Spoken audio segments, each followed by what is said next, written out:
جو ڈائریکٹ اپنی ماں کو اپنے باپ کو گالی دیتے ہیں، لعنت کرتے ہیں۔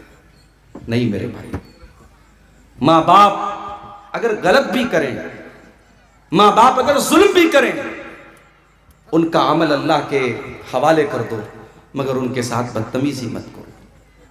جس آدم کو میں نے اپنے ہاتھوں سے پیدا کیا ہے اور جس کو میں نے سجدہ کرنے کا تم کو حکم دیا تھا، اے ابلیس تم نے میرا حکم کیوں نہیں مانا؟ تم نے آدم کے آگے سجدہ کیوں نہیں کیا؟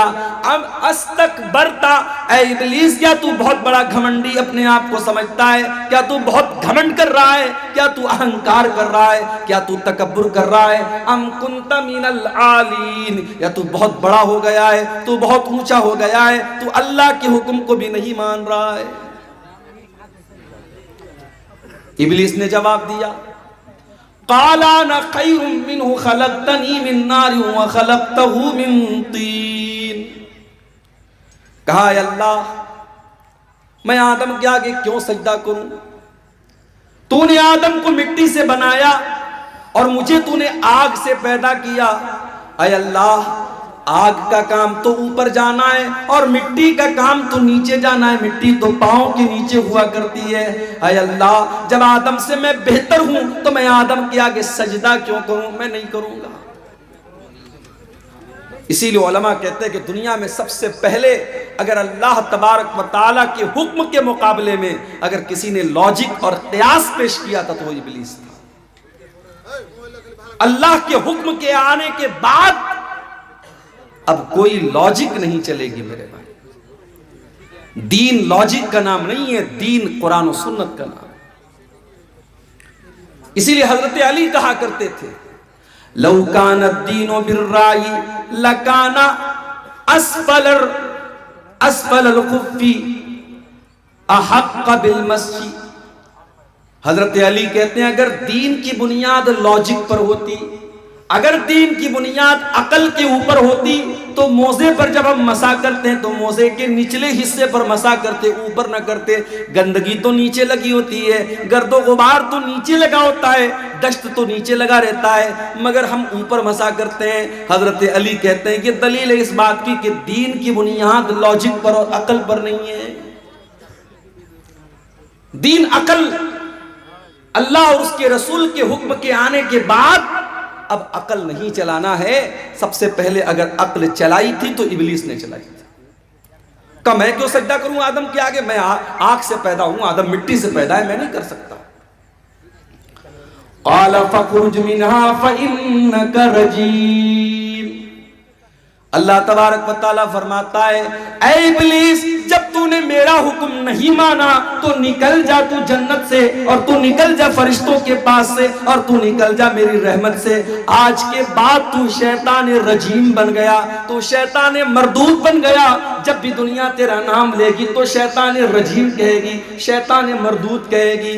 وَإِنَّ عَلَيْكَ لَعْنَتِي وَإِنَّ عَلَيْكَ لَعْنَتِي إِلَى يَوْمِ الدِّينِ۔ اور اے ابلیس اب قیامت تک تیرے اوپر میری لعنت برستی رہے گی، تو میری رحمتوں سے دور رہے گا۔ اب قیامت تک تو میری رحمت کا حقدار نہیں بن سکتا، تو ہمیشہ ہمیش کے لیے میری رحمتوں سے دور ہو گیا۔ تو لعنت کا مطلب ہوتا ہے اللہ کی رحمت سے دور ہونا۔ اب یہاں ایک مسئلہ اور سمجھ لیجیے، شریعت میں گناہ دو ٹائپ کے ہوتے ہیں، ایک ہوتے ہیں چھوٹے موٹے گناہ اور ایک ہوتے ہیں بڑے گناہ۔ چھوٹے موٹے گناہ کو کیا کہا جاتا ہے؟ صغیرہ، اور بڑے گناہوں کو کیا کہا جاتا ہے؟ کبیرہ۔ اب کبیرہ گناہ کی پہچان کیا ہے؟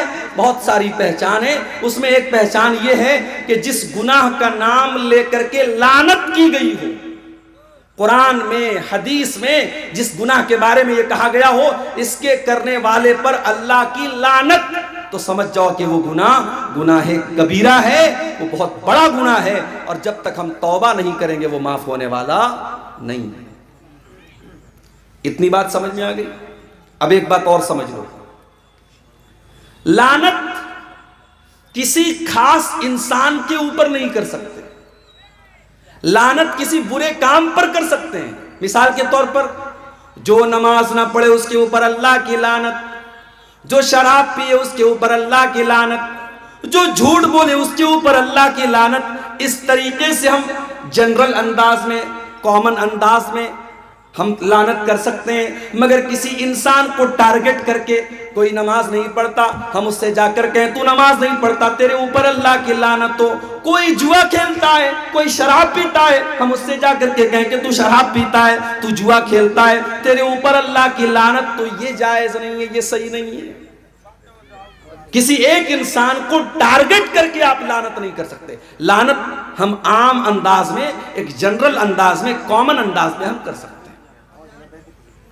اچھا، کسی چیز کو لعنت نہیں کر سکتے۔ ایک مرتبہ ایک صحابی جا رہے تھے، راستے سے بہت تیز ہوا چل رہی تھی۔ اب جب ہوا بہت تیز چلی تو ان کی چادر ان کے کندھے سے گر گئی۔ انہوں نے ہوا کے اوپر لعنت بھیجی، کہا لعنت ہو اس ہوا کے اوپر، اس کے چکر میں میری چادر گر گئی۔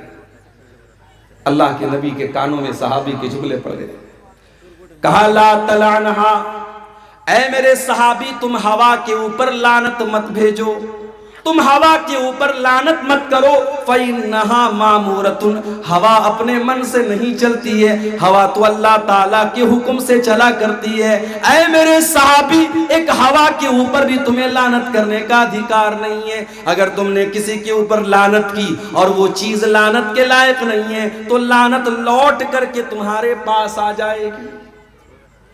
تو کسی کو ہم لعنت نہیں کر سکتے، کسی انسان کو، کسی چیز کو ٹارگٹ کر کے لعنت نہیں کر سکتے، برے عمل کے اوپر ہم لعنت کر سکتے ہیں۔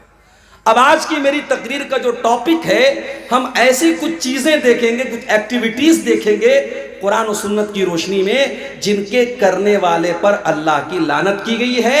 میں انشاءاللہ 15 چیزیں بیان کروں گا، اگر آپ صبر سے سنیں گے، سکون سے سنیں گے، 15 چیزیں بیان کر کے میں اجازت لے لوں گا۔ تو شروع کرتے ہیں بنا ٹائم ویسٹ کیے۔ پہلی چیز جس پر اللہ کے نبی نے لعنت کی ہے، کسی زمین یا جگہ کے نشان کو مٹانے والا۔ مثال کے طور پر آپ کا کھیت ہے، آپ کے کھیت کے بغل میں آپ کے پڑوسی کا کھیت ہے، اب آپ کیا کر رہے ہیں، باؤنڈری کو آپ مٹا رہے ہیں تاکہ آپ اس کے کھیت میں 2-4 میٹر 2-4 فٹ آپ اس کے کھیت میں بے ایمانی کر لیں۔ زمین کے نشان کو مٹانا یہ بھی لعنت والا کام ہے۔ دلیل کیا ہے؟ دلیل بخاری شریف کی یہ حدیث ہے۔ حضرت علی سے کسی نے کہا، اے علی، اللہ کے پیارے نبی نے آپ کو جو راز کی باتیں بتائی وہ ہم کو بتا دیجئے۔ حضرت علی ناراض ہو گئے، کہا نہیں، اللہ کے نبی نے کوئی ایسی بات ہمیں نہیں بتائی ہے جو اور لوگوں کو نہ بتائی ہو۔ ہاں، لیکن ایک مرتبہ اللہ کے نبی نے 4 باتیں مجھے بتائی تھی، ہو سکتا ہے یہ باتیں کسی اور کو نہ بتائی ہو۔ اللہ کے نبی نے فرمایا، لعن اللہ من لعن والدہ، اللہ کی لعنت ہو اس انسان کے اوپر جو اپنے باپ کے اوپر لعنت کرتا ہے۔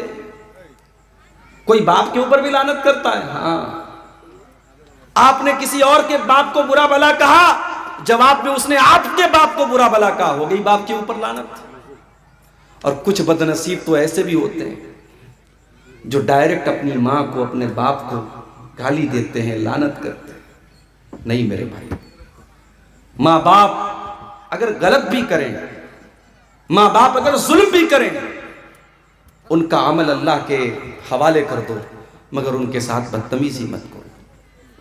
انہیں اللہ تعالیٰ نے تمہارے پیدائش کا ذریعہ بنایا ہے۔ تمہاری ماں نہ ہوتی، تمہارے باپ نہ ہوتے تو تم دنیا میں نہیں آ سکتے تھے۔ ان کی قربانیاں، ان کی محنتیں کبھی بھولو مت۔ ماں نے 9 مہینے پیٹ میں رکھا، باپ نے خون پسینہ ایک کیا، تب تم کسی لائق بنے ہو۔ اگر تمہیں بوڑھے ماں باپ ملے ہیں، ان کی قدر کرو، ان کی خدمت کرو۔ اما یبلغن عندک الکبر احدہما او کلاہما فلا تقل لہما اف ولا تنہرہما وقل لہما قولا کریما۔ تمہارے والدین میں سے کوئی ایک اگر بوڑھا ہو جائے یا دونوں بوڑھے ہو جائیں، تم کو بڑھاپے میں تمہارے ماں باپ اگر مل جائیں تو قرآن کہتا ہے فلا تقل لہما اف، تم اپنے والدین کو اف بھی نہ کہنا۔ عربی زبان میں کسی کو تکلیف پہنچانے کے لیے سب سے ہلکا اگر کوئی لفظ ہے تو اف ہے۔ اللہ نے کہا تمہیں اپنے والدین کو اف بھی نہیں کہنا ہے۔ وَلَا تَنْهَرْهُمَا، ان کو ڈانٹنا نہیں ہے۔ وَقُلْ لَهُمَا قَوْلًا كَرِيمًا، ان سے جب بھی تم بات کرو تو ادب سے بات کرو، تمیز سے بات کرو، رسپیکٹ کے ساتھ بات کرو، سمان کے ساتھ بات کرو۔ تو پہلی چیز کیا ہے؟